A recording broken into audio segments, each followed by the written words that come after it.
How's it going, everybody? I am ZBilbs and I'm back here with another Metal Albums Ranked video, and today I've got a very special one because I am re-ranking one of my favorite metal bands of all time, and that of course is Powerwolf.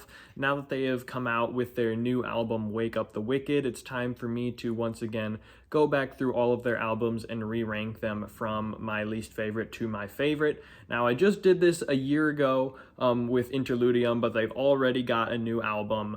I thought to myself, how much could opinions change in just a year? But apparently my opinions are very changeable in a short amount of time, because there's definitely some big changes from last year. But either way, stay tuned to this video. I'll give you both my rankings of the top 10 as well as my thoughts on the new album when I get to it.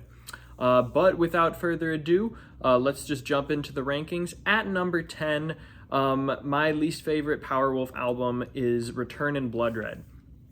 Now, I like almost all of the Powerwolf albums, with an exception, I would say, of the first two. I would say every album ranges from great to really great. I think the first two albums just don't quite have that distinct power metal style that Powerwolf would develop over the course of their first four albums. And the first album in particular definitely feels more doom metal and less power metal. That being said, it's definitely still a very fun album. It's got some really great tracks. Mr. Sinister is one of my all-time favorite Powerwolf songs. There's some other solid ones like We Came to Take Your Souls and Kiss of the Cobra King. But honestly, on this album, it's kind of just those three that I like on it. The rest, not bad, just not particularly interesting. So it's kind of a meh album, even when you take into account that it doesn't have the distinct Powerwolf style quite yet. So not a bad album, but not a particularly great album, and very clearly my least favorite Powerwolf album. Moving on above and turning Blood Red by a bit, I have got Lupus Day at number 9. Now, this one, it's definitely a step in the right direction. You can tell with songs like, say, Saturday Satan, that they're moving closer to that distinct Powerwolf style, but it still feels like in a lot of way of Return in Blood Red Part 2. It still has got a lot more downbeat, more doomy riffs in it and less power metal. But there definitely is good stuff besides just Saturday Satan. Some other good songs: We Take It From the Living, Vampires Don't Die, Tiger of Sabrad. Mother Mary is a Bird of Prey. That's a silly one, but okay. It's a little more consistent. There's more tracks on this album than Return in Blood Red, so it's a step in the right direction, but it's definitely another album that I think is just good and not particularly special. So let's move on. Every album from here on out, from 8 and up, I think is a genuinely really solid album. So moving on to number 8, I have their third album. Guess we're going chronologically. Bible of the Beast.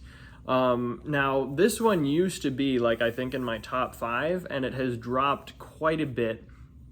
I think there are some really great songs on this album, but as a whole, the entire track list of this album just is not quite as consistent, and you can tell there's a lot of songs that still feel not fully developed in Powerwolf style that they would that would really come into full fruition with Blood of the Saints.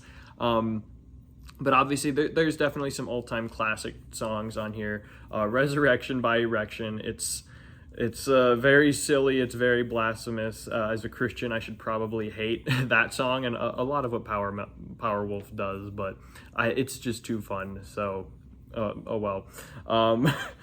We Take the Church by Storm is great. I like Panic in the Pentagram, Midnight Messiah, Raise Your Fist Evangelist, Saint Satan's Day is pretty good. So a decent amount of songs.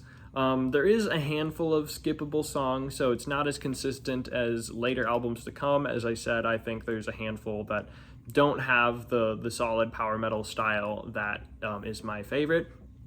But definitely a lot of these songs are moving towards the best style of Powerwolf, and there's some great iconic songs, but compared to the rest of their discography, it's got to come in at number 8. Moving on to number 7, ahead of Bible of the Beast, just by a bit. Counting Bible of the Beast, 7 and 6 are so close, but had to choose one of them, because at number 7, I have got Preachers of the Night. Now, Preachers of the Night, it's a great album. There's not too much wrong with it. In fact, if you've watched other Powerwolf albums ranked videos that I've done, this one used to be a lot higher, just like Bible of the Beast, but unfortunately or fortunately, I've changed my opinions about some other albums that I rated lower that I like a lot more now. So kind of just as a result of that, this one is dropped, but it's still a really solid album overall. Secrets of the Sacristy is one of my favorite Powerwolf songs. Other solid ones, Sacred and Wild, Nacht Neu Dosor, Colio Sanctus, Cardinal Sin, Exatum et Oratum, In the Name of God. So very few misses on this album. Honestly, why it's not any higher, I'd say there's only like 2 like kind of top tier songs. That'd be Secrets of the Sacristy and Nacht Neu Dosor, and there is a couple of kind of middling, kind of skippable tracks. So it's a really solid album. It's about on par with Bible the Beast. Obviously, I give it the edge over Bible the Beast for a bit, but it's not too many top tier tracks that I wouldn't put it higher, and it's not as consistent in its quality as this next upcoming album, but still a really solid album overall. So that is Preachers of the Night.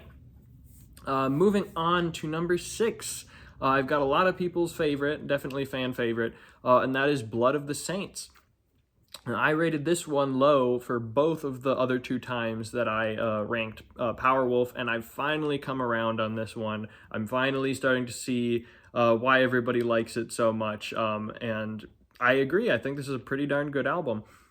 Obviously not good enough to get it into my top 5, but it's there's so many good Powerwolf albums that's a steep task, and I tend to like their newer stuff more than their older stuff. So it's just a bias in that sense, but this album definitely feels like the first album of Powerwolf's current modern day style. It feels like the album that finally cemented the trajectory that they were going on with their first 3 albums. So definitely big props when it comes to that. And it's definitely got some all-time classic Powerwolf songs as well. We Drink Your Blood is all-time classic. Murder at Midnight is fantastic. Other great ones like Sanctified with Dynamite. Night of the Werewolves is fantastic. Die, Die, Crucify. All We Need Is Blood, Dead Boys Don't Cry. So I could just list them off. There's maybe like 1 skip in this album, and I think it's the last song in the album. Honestly, for the first like 6 albums, every single final track I don't like, because half of the track is just like silence or rainfall or something like that, which is just kind of stupid. But yeah, that's basically it. There's only like 1 less good track in here. I just don't like it as much as ones to come, because I don't know, I like the modern style a little more, the more anthemic choruses that they would have later on, and I think they're just more top tier tracks in other albums that are coming up. But still a really good album. I've definitely come around on it. So that is Blood of the Saints at 6. Moving on to number 5, we've got a decent jump going into this one. And that is Blessed and Possessed. This is another one that I had underrated for at least the first time that I ranked Powerwolf, and I really think this is a really good album. It's only at number 5, once again, because I like the newer ones more. And from here on out, basically every album is incredibly consistent in its quality, with few, if any, skippable tracks, and so it all just kind of comes down to how good are the great songs and how many great songs are there, and that kind of determines the ranking in the 5. And so obviously I think this album just doesn't have quite as many top tier tracks as 4 through 1. That being said, it's still absolutely excellent. I don't think there's a single bad track on it besides maybe the last one. And yeah, favorites, Blessed and Possessed, obviously that's a classic. Army of the Night, Christ in Combat, Armata Strigoi, We Are the Wild, All You Can Bleed. So great album. And it's the one right before, I think, the style of Sacrament of Sin and onward is, I think, a bit of a shift into a more bombastic anthemic style that I like even more than kind of their middle style of albums like 4 through 6. But either way, great album. Blessed and Possessed at 5. Moving on to number 4, I have Interludium. This was their album that they released last year, and I think some people don't consider this a legit Powerwolf album just because it's only 6 original songs and then like 4 re-released songs. And for me, I only count when I'm like calculating like it as an album, how good is it as an album. I only calculate the original song, so I kind of just think of it as like a short, I guess, interlude album, as the name suggests. But even just as a short 6-song album, it is incredibly good. Like, just in those 6 tracks, I would say 5 out of those 6 are like all-time like best of the best Powerwolf songs, and even like 3 out of the 6 I would say I'd put in my top 10 favorite Powerwolf songs. So in terms of like, quality of, the short amount that it gives you, it's fantastic. There's no filler, there's no fluff. Every single song on this album is a knock out of the park, and while I do respect definitely being very good despite its short amount, other albums are better just because there's even more tracks and they can keep up that consistent quality. But very few albums have this like level of consistency of the amount of really high quality tracks in such a short size, I guess. So Interludium, absolutely great. Oh yeah, favorite tracks, my top 3, Wolves of War, Sainted by the Storm, Altars on Fire. Love those 3, but all of them are good. But yeah, moving on to number 3, I have Call of the Wild. This is where we get into like the absolutely fantastic, some of my favorite albums of all time section, because Call of the Wild, I absolutely love it. It's not higher, honestly, because the last 2 songs I don't really like, but basically everything else on this album I think is absolutely fantastic. I could probably list just all of them. I guess some of my favorites, Dancing with the Dead, that's got to be like my second favorite Powerwolf song of all time. Glaubenskraft, Call of the Wilds, fantastic. Beast of Jevudan, Varkalak. So it's a fantastic album. Honestly, as I said, if it weren't for it having 2 kind of weaker tracks at the end, this easily could have been 2. Give 1 a run for its money, but I don't think it quite would have been number 1. But Call of the Wild, it's an excellent album. Not too much more to say about that. But yeah, moving on to number 2, I have got the newly released Wake the Wicked. Now, Powerwolf, they just don't miss. They just, they put out a banger last year and they followed up with another absolute banger. Now, I got a short review for this album. Believe it or not, I was actually slightly disappointed when I first listened to this album. And that was because last year with Interludium, there were like multiple top tier, like best of the best Powerwolf songs. And now with this album, there's less. So I'd say only there's, I think, 11 tracks, and only 2 of them I would say are like top tier, top 10 or 15 songs. That being said, like every single song on this album is not just good, but great. There are only 2 truly top tier songs, but everything else is just really good. My favorites on this album would be Heretic Hunters and 1589. I think those are incredible. But everything else, with an exception of Vargamore, I like Vargamore, but I don't think it's great. Everything else, I think, is a great song, whether it's Joan of Arc, Thunder Priest, Sinners of the Seven Seas, Bless 'Em with the Blade. They're short, sweet, to the point, and they've got fun, different styles.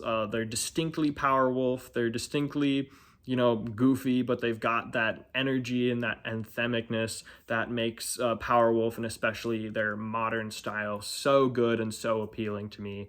So I could see this album taking home my favorite album of 2024. I love Powerwolf, and this is just them again at the top of their game. But even as good as this album is, it couldn't knock down my favorite Powerwolf album still, and that is at number 1, The Sacrament of Sin.